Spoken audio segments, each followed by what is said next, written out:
본 말씀을 통해서 하나님 공식과 적용, 하나님의 공식과 적용이라는 제목으로 말씀 증가하겠습니다. 이 세계에서 이 수학의 나라라고 불리는 인도가 있습니다. 인도. 못 사는 나라처럼 보여도 수학 강국이고, 어렸을 때부터 수학 교육을 많이 한다 그럽니다.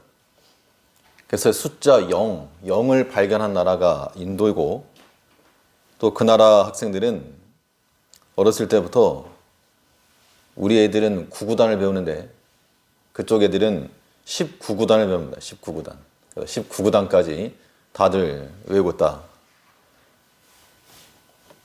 우리가 어떠한 자연 속에서 일정한 규칙을 찾아내게 되면 거기서 우리는 법칙이 되는 것이고, 또 그것을 다른 곳에 적용할 수 있는 공식이 되기도 하는 겁니다.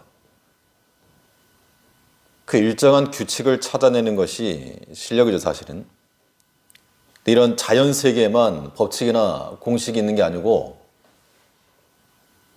이 영의 세계에서도 일정한 규칙이 존재한다는 겁니다. 그러니까 그 질서를 찾는 것이 우리의 신앙생활인 겁니다.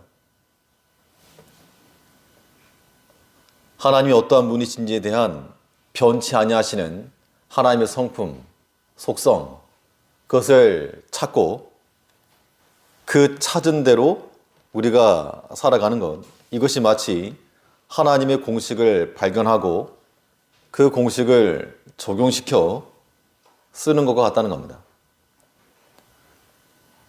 그러면 우리가 찾아서 적용할 만한 하나님의 공식, 하나님께서는 어떻게 일을 이루시고 또 상황을 이끌어 가시는가, 오늘 본 말씀을 통해서 살펴보도록 하겠습니다. 먼저 생각해 볼 수 있는 것은 하나님을 버리면 하나님께서도 우리를 버리신다는 겁니다. 이것이 우리가 유념하고 있어야 될 하나의 공식인 거죠. 요즘 사람들 하는 식으로 말을 줄여서 만들어 보면 하버 나버, 하나님 버리면 나도 버림받는다.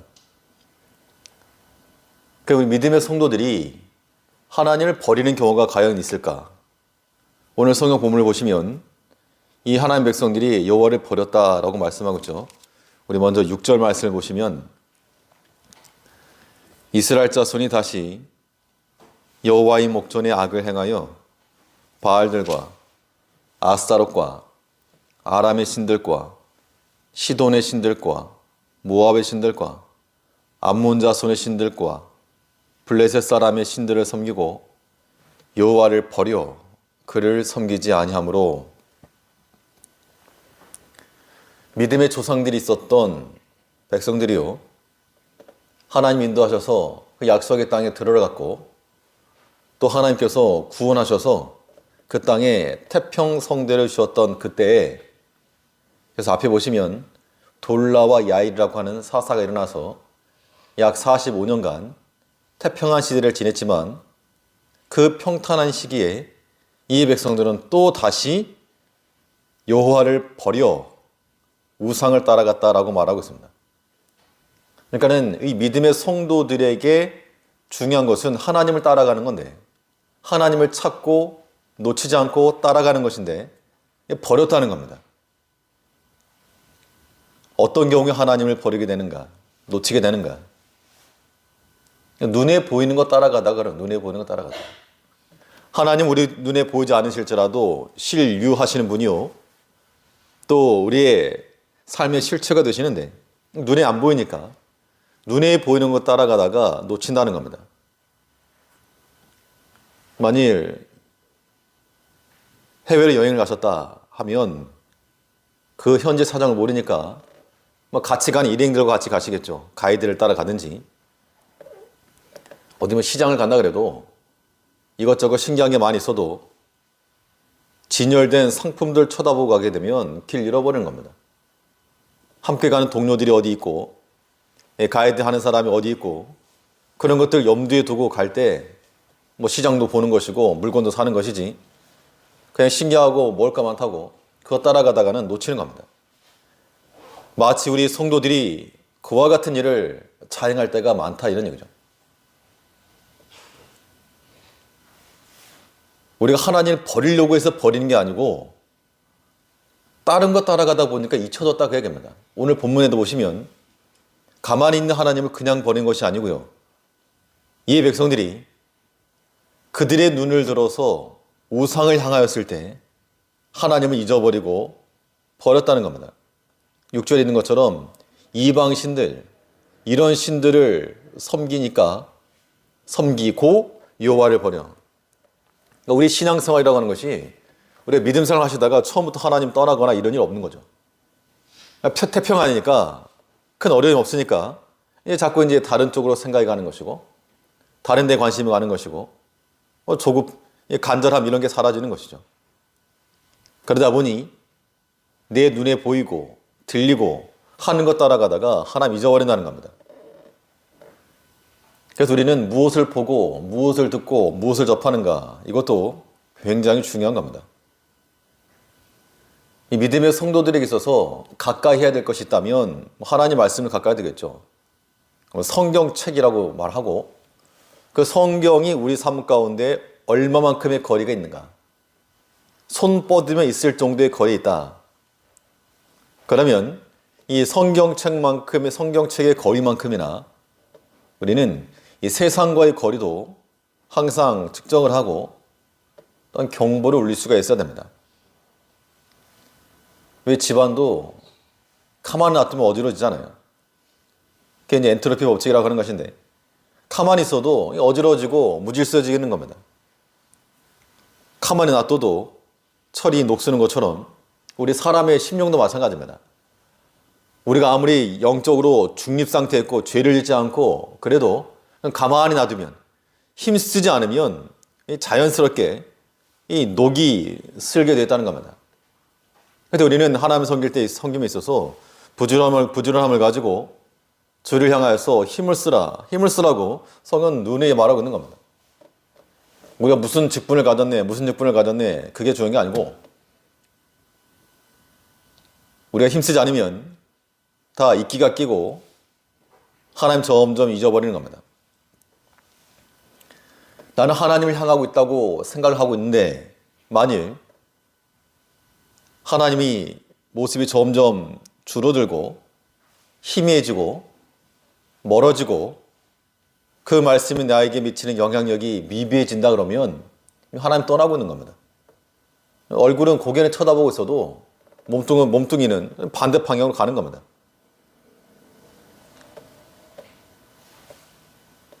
세상에 주는 욕심이라고 하는 것들, 그 욕심의 배회는 반드시 사탄이 잘하고 있는 겁니다. 그러니까 우리는 눈에 보이는 것 이외에 그 배후와 그 실체까지도 살피는 자들이 되어야 되겠죠. 세상과 완전히 세상을 떠나서 할 수 없기 때문에 우리 하나님을 믿는 백성이라도 세상 문화 속에서, 세상 질서 속에서 살아가게 됩니다. 그럼 어떻게 할 것인가? 안전거리를 유지하는 것이죠. 안전거리라고 하는 것은 우리가 따라잡히지 아니할 정도의 거리를 두고 가는 겁니다.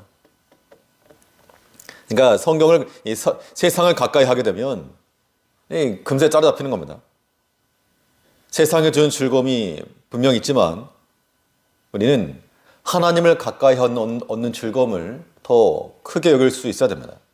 그래야 그게 주의 백성들이죠. 하나님을 가까이 하면 내게 복이라 하였고, 실제로 하나님 떠나면 우리가 편할 것 같아도 괴로워서 못 살 겁니다. 그 영적인 번민, 괴로움, 차라리 하나님 앞에 서 있는 것이 훨씬 편하지, 하나 없이 살겠노라고 떠나봐야 거기에는 우리의 행복도 없고 유익한 것도 없습니다. 우리가 만일 눈에 보이는 것 따라가게 되면 하나님 오친다 그랬습니다. 세상에 여러 신들이 많이 있었습니다. 아람 사람들의 신들도 있었고, 시돈의 신도 있었고, 모압의 신, 암몬의 신, 블레 사람의 신, 마치 오늘날 우리 믿음의 성도들의 이 삶의 주위에 버젓이 있는 여러 가지 것들이 많이 있는 겁니다. 그것 따라가다가 하나님 잊어버리고 또 하나님을 버린다는 겁니다. 하나님을 버리면 어떻게 하신다고요? 하나님을 버리면 하나님께서 그 사람도 버리시는 겁니다. 하나님을 잊어버리는 그 방편이라고, 잃어버리는 그 방식이 하나님을 멀리하고 세상을 가까이 하게 되면 잊어버리고, 또 하나님을 버리는 그 루트는 하나님의 그 은혜를 기억지 않을 때, 유념해 두지 않을 때 놓치게 되는 겁니다. 참 하나님께서 우리에게 구원을 베푸실 때는 그 은혜가 참 감사하고 하나님 붙들고 나가는데, 사람이 좀 상황이 좋아지면 이 시대랑 똑같은 겁니다. 대적이 압제 가운데 있을 때는 저렇게 간절히 부르짖었다가도 하나님이 건져주니까 돌라와 야의 시대, 그 태평 시대를 지나고 나니까 이제 점점 하나님께서 은혜로 주셨던 것들을 어떻게 여깁니까? 우리 성도님들의 경험에 의하면 하나님께서 우리에게 은혜를 주시고 구원해 주셔서 정말 위급한 순간, 어려운 순간을 지나왔는데 그 이후의 시간이 좀 평탄해졌습니다. 그러면 그때까지 얻었던 하나님의 은혜와 은총을 어떻게 여기십니까? 뭐 당연한 거 당연한 걸로. 당연한 걸 여기 때문에 그게 이제 우리의 권리가 되고 마는 거죠. 그래서 우리가 어떤 권리를 주장한다는 게 그만큼 내가 주인이었다는 뜻이고, 하나님 그만큼 떠났다는 증거가 되는 겁니다. 우리 정말 하나님의 구원이 필요할 때는 살려만 주십시오. 살려만 주십시오. 그런 심정들이잖아요. 그런데 이제 그런 때가 지나니까 좀 평안하니까 하나님께서 은혜를 주셨던 것들 이제 없으면 그거 왜 없는가? 당연한 거 아닌가? 하나님께서 베풀어 주신 그 은총을 우리 마음에서 잊어버리게 되면 하나님 버리는 겁니다. 우리가 왜 사람과의 관계에서도 고마움을 알면요, 상대에 대한 고마움을 알게 되면 말과 행동에 절제가 들어가야 되어 있습니다. 당연하죠. 하나님께서 우리에게 베푸신 은총들이 크게 각인되어 있으면 어떻게 우리 성도들의 말과 행실에 있어서 죄를 가까할 것인가? 그러니까 이제 그런 상태가 되지 못하니까 죄를 범하기에 담대하다는 겁니다. 하나님의 은혜를 잊어버리면 세상을 향하는 것이 거리낌이 없게 되죠. 예전에는 죄를 져도 참 안 된다, 두렵다, 그런 마음이 들다가도 어느 순간부터 거리낌이 없어지고 익숙해지고 이미 하나님이 떠난 상태입니다. 11절 말씀을 보시면 이 백성들이 범죄하고 나니까 하나님께서 또 대적들을 붙이셨습니다. 그때 이 백성들이 회개하고 돌이켰어도 하나님께서 뭐라 말씀하시는가 하면 11절에서 여호와께서 이스라엘 자손에게 이르시되 내가 애굽 사람과 아모리 사람과 암몬 자손과 블레셋 사람에게서 너희를 구원하지 아니하였느냐. 지금 이 백성들은 현재 당하는 고난을 가지고 부르짖고 살려달라 이렇게 말하고 있는데, 하나님께서는 너네 한번 생각을 해봐라. 하나님께서 너희 건져주지 않았었느냐? 애굽에서부터, 아모리 사람으로부터, 암몬 자손과 블레셋 사람에게서부터 너희를 구원하지 않았느냐? 그런데 그때 구원하여 줬던 하나님의 은혜와 그 사랑은 깡그리 잊어버리고 또 너희가 범죄하지 아니하였는가? 그걸 지금 지적하고 있는 겁니다. 또 12절에서도 또 시돈 사람과 아말렉 사람과 마온 사람이 너희를 압제할 때 너희가 내게 부르짖음으로 내가 너희를 그들의 손에서 구원하였거늘. 하나님께서 실로 참 많이도 건져주셨다는 겁니다. 우리가 별반 다를 바가 없는 겁니다. 하나님께서 정말 우리에게 이런저런 모습으로 우리를 인도해 주시고 보호해 주시고 오늘날 여기까지 이르게 하신 것이 명확한데, 시간이 지나다 보니까 당연한 것으로 알고 또 하나님을 가까이 하지 않아도 마음에 대한 그런 두려움도 없고 하나님을 향한 간절함도 없어지고 그게 다 하나님을 버리는 그 증거라는 겁니다. 근데 하나 안 버렸다고 우긴다고 될 일이 아니라는 얘기죠. 왜 TV에도 보면 그 재방송하는 것들이 있으면 재방송하는 프로들이 많이 있죠. 이제 뭐 올해 올림픽도 하게 되면 분명히 뭐 예전 올림픽에 있었던 내용들을 또 틀어줄 겁니다. 월드컵을 한다 그러면 분명히 2002년도 또 틀어줄 것이고 예전의 것들을 또 계속해서 재생할 겁니다. 우리가 하나님의 은혜에 대해서는 우리가 묵상을 하고 자주 기억하는 것이 큰 유익입니다. 이것은 마치 우리의 영혼의 방부제와 같아서 우리가 무뎌지고 타락하는 길을 막아주는 겁니다. 지난날 하나님이 구원해 주신 거 너희 기억하지 않았다. 이것이 하나님의 지적이라면 오늘날 우리가 한번 생각해 보시자고요. 우리 현재적 일들 때문에 하나님 앞에 구하죠. 간절히 부르짖는다는 겁니다. 그러나 그 전에 우리를 구원해 주신 그 하나님에 대해서는 잊어버렸다는 얘기죠. 하나님의 말씀은 잊어버리지 말아라. 물론 이 상황에서는 당연히 회개하고 돌이켜야 되겠으나 우리가 할 것은 무엇인가? 잊어버리지 아니하도록 그때마다 시마다 우리는 기억해내는 거 이거 중요할 것 같습니다.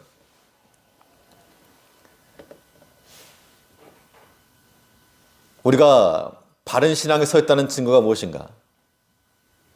부모님들이 자녀들을 키우실 때 이 자녀들이 잘 자랐다는 증거가 무엇이겠습니까? 뭐 두말할 것도 없이 부모의 은혜를 아는 그 자녀들이 아무튼 잘 자란 겁니다. 좋은 학교를 나오고 좋은 직장 다녀서가 아니고 부모의 은혜를 알고 또한 순종하는 자녀들, 그런 자녀들 잘 자랐다라고 말할 겁니다. 우리가 하나님의 자녀들이니까 하나님의 자녀로들로서 잘 자랐다는 증거는 무엇입니까? 오랫동안 직분자 역할을 하면 잘 자는 것인가? 아니죠. 우리가 하나님의 은혜를 알고 있는가? 또 하나님께 순종할 수 있는가? 그것 가지고 우리는 바른 신앙에 서 있는지 여부를 판단하는 겁니다. 우리 자신에 대한 판단. 우리 마음에 속상하고 또 상처난 것보다 죽게 받은 은총이 더 큰 사람들은 끝까지 주에 손잡고 나가는 겁니다. 그런데 하나님이 주신 은혜들이 미미한 거예요. 지금 현 상황이 놓고 보니까 이거 참 마음에 안 든다. 그럼 하나님 버리고 떠나는 겁니다. 사람들이 그런 존재란 겁니다. 이제 우리가 하나님을 버리지 않고 끝까지 주를 따라가는 자들 되려면 우리는 주의 은혜를 기억을 하고, 그러니까 기도 시간이 길어지는 건 간단합니다. 누구 위해서 기도하시오 그럴 것도 없이 하나님께서 내게 베풀으신 그 은총들을 하나하나 역으로 가게 되면 기도 시간이 길어질 겁니다. 우리 기억이 미치는 데까지 나아가서 하나님의 그 크신 은혜들을 기억해낼 때 그 백성들이 하나님을 기쁘시게 하는 것이고 또 그렇게 살아가는 것이 잘 살아가는 겁니다. 우리의 영적 세계에 어떤 원리가 있는가? 어떤 공식이 있는가? 하나님을 버리면 나도 버림받는다. 우리 어리석게 하나님을 버리는 그런 자리에 들어가지 않도록 우리가 주의해야 됩니다. 그러면 우리가 만일 이 오늘 본문에 나오는 이스라엘 백성들처럼 하나님 잊어버리거나 버렸다. 우상을 따라갔다. 그래서 하나님의 진노를 격발했다 했을 때 어떻게 하나님께서는 이들을 징벌하시는가? 하나님을 버리면 나도 버림받는 하보나보죠. 하나님을 버리면 나도 버림받는데 하나님께서는 우리를 어떻게 버리시는가? 우리가 의지하던 것들을 끊어서 깨닫게 하시는 겁니다. 그러니까 우리가 의지한다는 게 그게 하나님 은혜로 주셨다는 겁니다. 근데 이제는 하나님 쏙 빠져버리고 오늘 시편의 말씀 그 말씀인 거죠. 입에는 여호와께 존용이 있고 그 손에는 날선 칼이 있다. 그 칼로 원수를 이기기도 하고 결박하기도 하는데 사람이 그 입에 나오는 하나님을 존귀하고 하나님을 경외하는 그 신앙 고백은 쏙 빼버리고 내 손에 들려진 칼 힘을 가지고 살아간다는 겁니다. 그렇게 되면 하나님 잊어버리는 거죠. 하나님께서는 자신을 떠난 자들에게 그들의 판단이 오판이었다는 것을 알게 하시는 하나님이십니다. 7절을 보시면 여호와께서 이스라엘에게 진노하사 블레셋 사람의 손과 암몬 자손의 손에 파심에 그들이 그 해부터 이스라엘 자손을 학대하니 요단 저편 길앗 아모리 사람의 땅에 거한 이스라엘 자손이 18년 동안 학대를 당하였고, 그동안 평탄했는데 평탄했던 시대를 하나님께서 끌어버리셔서 대가를 치르게 하셨다는 겁니다. 근데 8절에 보니까 이런 말씀이 있습니다. 8절 다시 보시면 그들이 그 해부터 이스라엘 자손을 학대하니 요단 저편 길르앗 아모리 사람의 땅에 거한 이스라엘 자손이 18년 동안 학대를 당하였고, 그러니까 이제 우리가 이 사사기 말씀을 보고 있는데 혹시 지난주 말씀을 기억하신다 그러면 이게 무슨 의미인지를 아실 겁니다. 요단 저편 길르앗 아모리 사람의 땅, 이 땅에 누가 사설에 있었는가 하면요, 바로 앞에 나오죠. 5절, 3절부터 5절까지 내용인데 야일이라고 하는 사사가 나왔었습니다. 3절을 보시면 10장 3절입니다. 그 후에 길르앗 사람 야일이 나서 22년 동안 이스라엘의 사사가 되니라. 길르앗 사람 야일, 길르앗이라고 하는 지명이 나왔고, 오늘 본 8절에서 보니까 요단 저편 길르앗 땅이 이제 압제를 당했다 그 얘기입니다. 그러니까 야일을 통해서 그 땅에 하나님의 구원이 임했을 때는 평탄했고, 그 자기 자녀들 30명이 나귀 한 마리씩 타고 다닐 정도의 그런 태평시대였는데 이제 그 땅이 압제를 당하였다. 하나님 떠나니까. 요단 동편이 압제를 당하기 시작하였고, 그 다음에 어떻게 되었는가 하면요, 요단 동편이 뚫리니까 요단 건너 본토까지도 이제 압제를 당했다라고 말하고 있습니다. 9절을 보시면 암몬 자손이 또 요단을 건너서 유다와 베냐민과 에브라임 족속을 침으로 이스라엘의 권고가 심하였더라. 그러니까 원래 이 길앗 땅이 요단 동편에 있던 아람, 모압, 암몬, 이 백성들을 막아주는 방패와 같은 역할을 했다는 겁니다.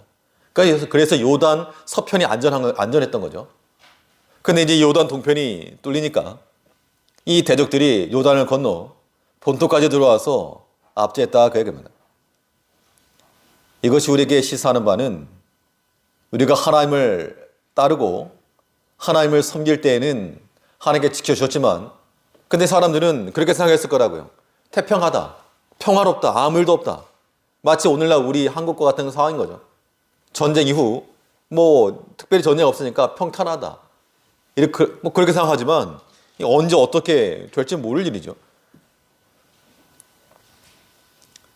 물론 그런 일이 있어서는 정말 안 되겠지만,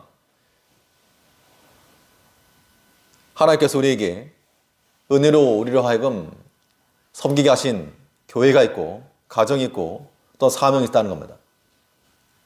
이것을 우리가 귀히 여기고 나갈 때는 우리가 비록 약할지라도 하나님께서 들어서 쓰시기 때문에 하나님의 구원을 이루는 겁니다. 그런데 이제 어느 순간부터 평탄하니까 이제 예전에는 쳐다보지도 않았던 옆 동네 사람들의 신들을 쳐다보고, 예전에는 비록 요단강을 건너가는 수가 있을지라도 여호와의 신앙을 버리지 않았는데 이제는 귀찮다는 겁니다. 더 가까운 암몬, 모압, 이 사람들을 보고 따라고 하다가 하나님 잊어버린 거죠. 그때 하나님을 버린 자들에게 하나님께서 그들이 의지하던 것들을 끊으시는데 단계별로 끊어가시는 겁니다. 길앗 오른편, 요단 동편부터 압제당하게 하시고, 그 다음 서편도 압제당하게 하시고, 그러니까 이러한 하나님의 사인이 올 때 신속히 깨닫고 돌이키는 것이 성도의 지혜인 거죠. 우리가 담대히 범죄할 때가 아님을 깨닫는 게 중요한 겁니다. 지금이 그럴 때인가? 우리 자신이 우리 영혼에 대해서 얘기할 겁니다. 지금이 그럴 때인가? 어디서 어떤 게 깨지고 허물어질지 모를 일입니다. 그동안 평탄했던 뭔가 깨졌다. 그러면 일단은 멈춰서 생각해 봐야 됩니다. 그래서 우리가 언제나 경성하여서 하나님 두려워하며 살아가는 것, 이것이 우리 성도들의 삶에 있어서는 하나의 공식과도 같이 유념하고 잊지 않고 그걸 가지고 적용시켜 나가는 모습이 되어야 됩니다. 하나님을 버리면 하나님께서 나도 버리신다. 이것이 우리에게 경계의 말씀이 되어야 될 줄 압니다. 두 번째로 또 우리가 찾아서 적용할 만한 마치 공식과도 같은 것은 무엇인가? 회개하고 돌이키면 하나님이 구원하신다는 겁니다. 이 단순한 진리가 성경 전반에 걸쳐 나오고 있는 거죠. 그러니까 사사기를 통해서 보여주고 있는 바가 이겁니다. 하나님 떠나면 하나님 버리시고 회개하고 돌이키면 하나님이 구원하신다. 회돌하구죠. 회돌하구. 회개하고 돌이키면 하나님이 구원하신다. 그러니까 우리는 우리가 당하는 고난을 어떻게 여길 것인가 하면 회개의 기회로 삼으셔야 됩니다. 회개의 기회. 아주 그냥 회개하지 않으니까 하나님께서 때로 여러 가지 고난과 사건을 통해서 우리를 하여금 돌이키게 하신다는 겁니다. 우리 9절 말씀 다시 보시면 암몬 자손이 또 요단을 건너서 유다와 베냐민과 에브라임 족속을 침으로 이스라엘의 곤고가 심하였더라. 그러니까 그 전엔 태평했죠. 태평하니까 그들이 하나님을 떠나고 육의 것을 생각했다는 겁니다. 근데 이제 압제를 당하고 보니까 피곤하고 힘드니까 그제서야 그 곤고가 심해졌다. 그러니까 이것은 굉장히 불행한 일임에도 불구하고 이것이 계기가 되어서 하나님 앞에 회개하고 하나님께로 돌아오겠다는 겁니다. 그럼 하나님께서 왜 이러한 곤고를 주셨는가? 10절 말씀 보시면 이스라엘 자손이 여호와께 부르짖어 가로되 우리가 우리 하나님을 버리고 바알들을 섬김으로 주께 범죄하였나이다. 이 말을 끌어내시려고 우리가 주께 범죄했습니다. 이 말 끌어내게 내시려고 이 백성들 곤고함 가운데 주셨다는 겁니다. 만일 그들이 이 말 하지 않았다 그러면 계속해서 압제 가운데 들어갔을 것인데 근데 이제 그들이 회개하고 돌이키니까 하나님께서 내가 다시는 너희 고난하지 않는다. 그렇게 말씀하셨다가도 이제 그들을 인하여서 근심하셨다 그래요. 근심하셨다.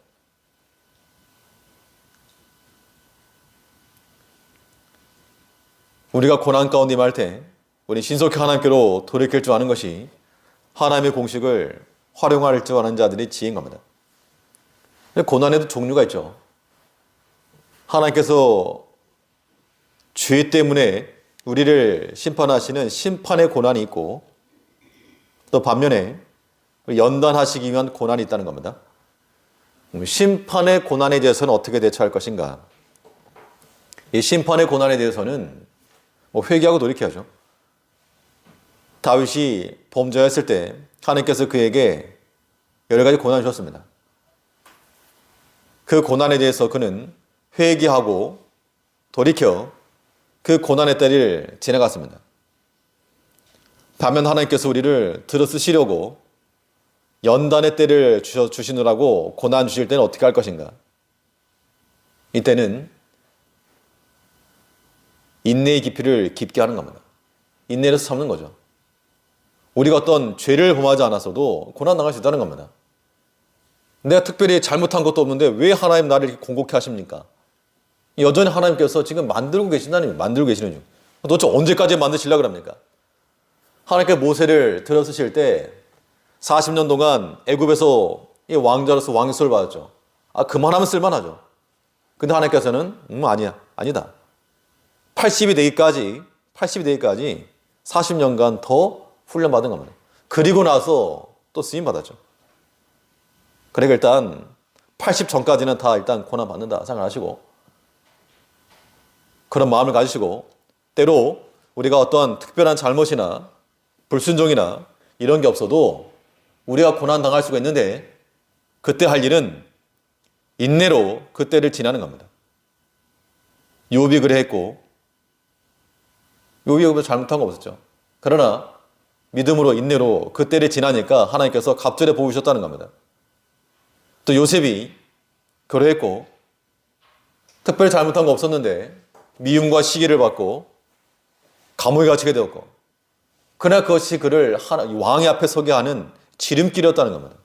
그전엔 몰랐겠죠 당연히. 내가 잘못한 게 없는데 왜 내가 감옥에 갇히는가. 그런데 하나님께서는 왕의 앞에 서게 하시려고 거기 들여보냈다는 얘기죠. 그러니까 이 연단의 때를 인내와 소망 중에 잘 견디면 하나님의 은혜를 받는 겁니다. 그래서 성경에 이런 말씀이 있죠. 애매히 고난을 당할지라도 어떻게 하면 아름답다 그랬습니까? 하나님을 생각함으로 참으면. 우리가 애매히 고난을 받아도 하나님을 생각함으로 참으면 이는 아름답고 아름다우나 그랬죠. 반면 죄가 있어 매를 맞으면 무슨 유익이 있겠는가. 그래도 회개하고 돌이키는 기회로 삼는 그런 복을 얻어야 됩니다. 손에 더러운 것이 묻어 있는데 아이들에게 먹어라 그렇게 말할 부모가 없는 것 같이 우리가 손에 죄를 묻히고도 회개치 않으면 하나님께서 예비해 놓으신 은총들이 대기 중에 있게 되는 겁니다. 언제라도 신속히 돌이키면 또 하나님의 때까지 인내로 그 때를 지나면 반드시 우리를 구원하시고 다시 은총을 베푸실 그 하나님 만날 수 있다는 겁니다. 이러한 진리가 우리 가운데 공식과 같이 회개하고 돌이키면 구원하신다. 소망 중에 인내로 이 때를 지나면 하나님께서 갑절의 은총을 주신다. 그 믿음을 가지고 불확실한 세상 가운데서 확실한 하나님을 모시고 살아갈 수 있는 성도님들 되셔야 되겠습니다. 셋째로 우리가 찾아서 적용할 만한 하나님 섬기는 공식 무엇이 있겠는가? 하나님의 공의를 역으로 이용하자는 겁니다. 무슨 말씀인가 하면 하공역용이죠. 하나님의 공의를 역으로 이용한다. 하나님의 공의라고 하는 것이 무엇인가 하면 죄를 범하는 자들은 무엇하시고 심판하시고 회개하고 돌이키는 자들은 용서하시는 것이 하나님의 공의입니다. 그러니까 하나님께서 내 두 번 다시 너네 구원하지 않는다. 우리 13절을 보시면 너희가 나를 버리고 다른 신들을 섬기니 그러므로 내가 다시는 너희를 구원치 아니하리라. 그랬는데 이 백성들이 회개하고 돌이켰다는 겁니다. 그랬더니 하나님께서 16절을 보니까 자기 가운데서 이방 신들을 제하여 버리고 여호와를 섬김에 여호와께서 이스라엘의 권고를 인하여 마음에 근심하시니라. 회개하고 돌이키면 기뻐하셔야 되겠는데 내가 저 백성들 다시는 구원하지 않는다. 그렇다가 회개하고 돌이키니까 하나님께서 물론 근심했다라고 하는 말이 너희 왜 회개했느냐 이런 의미는 아니겠죠. 우리가 하는 식으로 말하면 행복한 고민쯤 될 것 같습니다. 하나님을 떠나고 죄를 범하는 것이 하나님 진노의 원인이었다면 우리가 죄를 버리고 거룩과 정결함을 지키는 것은 하나님의 은총을 얻는 용의 기회가 되는 겁니다. 공격하는 게 아니고 역공은 아니고 역으로 이용하는 것이 하나님의 공이라고 하는 것을 죄인은 심판하시고 회개자에게는 은혜를 베푸시는 하나님의 공의를 충분히 활용하자는 겁니다. 그러니까 수동적으로만 있지 마시고 우리가 수동적으로만 신앙생활하지 말고 우리가 좀 더 적극적으로 선제적으로 하나님의 그 공에 합당한 자가 되어서 하나님께서 은혜를 베푸실 만한 그 자리에 서서 하나님의 은혜를 받자는 겁니다. 이들이 회개하고 돌이키니까 내가 두 번 다시 너희 구원하지 않는다. 니네들이 섬기던 너네 신들에게로 가봐라. 하나님께서 그렇게 말씀하셨다가도 또 하나님께서 사사를 들어 그들을 구원하셨다는 겁니다. 그러니까 우리 마음속에 이런 마음들이 항상 있어야 되겠죠. 범죄하는 자리에는 하나님의 심판이 내려오는 것이고 회개하고 돌이키는 자리에는 하나님의 은혜가 내려온다는 겁니다. 그러니까 어느 자리에 서는 것인가. 근데 마치 이 미끼라고 하는 것이 죄의 자리에 있으니까 항상 우리 육체의 소욕은 거기로 가는 겁니다. 그러나 믿기에 물리면 정말 처절한 그런 아픔을 겪는 겁니다. 곤고를 당한 다음에 돌아오더라도 우리가 그러한 실질적 경험을 할 필요는 없어 보입니다. 그리고 이미 지나온 그러한 경험들이 충분하기 때문에 이러한 지식을 가지고 적용하잖아요. 적용. 하나님의 공의를 역으로 이용한다는 것은 또 하나가 이 마귀를 대적하는 일에 앞장서야 됩니다. 그래서 가만히 있다가 죄질 상황에서 죄 짓고 회개하고 이것만이 은혜를 받는 방편이 아니고 우리는 선제적으로 마귀를 대적하는 일에 나갈 때 하나님께서 참전하지 않을 수 없다는 겁니다. 2차 세계대전에서 미국의 참전과 더불어서 종도 내었는데 이 영적 싸움에 하나님이 개입하시도록 우리가 먼저 사탄을 향해서 선전포고하고 나가게 되면 하나님께 그냥 놔두실 리가 없다는 겁니다. 우리 지키시니. 그 때문에 우리는 하나님의 성품과 하나님의 공의를 알고 그 긍정적인 적극적인 면에서 믿음 생활해 나갈 때 하나님께서 반드시 우리와 함께 해주시고 또 그런 영적 전장에서 하나님 말씀을 쓰시다는 겁니다. 우리가 오랫동안 신앙생활을 해왔어도 우리가 얼마나 소극적인지 모릅니다. 우리 자신을 돌이켜보면 우리는 그러면서도 잘 믿고 있다라고 그렇게 생각들 하시죠. 우리 입장에서는 충분한 건데 받으시는 입장에서는 그게 아니라는 겁니다. 받으시는 입장에서는. 하나님 입장에서는 그거 아니다. 그거 충분하지 않다. 너는 지금 잘한다고 생각할지 모르지만 그거 충분하지 않다. 그런 생각들을 해야지 우리의 신앙적 발전이 있지 않겠습니까? 우리 어리석게 하나님을 버리는 그런 무지함을 행치 말고 회개하고 돌이켜서 그 은혜의 자리로 인내의 자리로 들어가고 하나님께서 은총을 베푸실 그 자리에 미리 서서 하나님께서 은혜를 베푸지 아니할 수 없도록 하나님을 의지하며 나아가는 그런 백성들이 될 때 하나님께 그 백성들을 사랑하시고 또 그들과 함께 하시고 그들을 들어서 구원의 길로 인도해 줄 겁니다. 아무쪼록 우리 제일교회 모든 성도님들께서 하나님의 은혜를 하나님을 잊어버리지 말고 하나님 앞에 항상 서며 그 구원의 길로만 걸어가는 복된 성도들 다 되시길 바라겠습니다. 기도하겠습니다.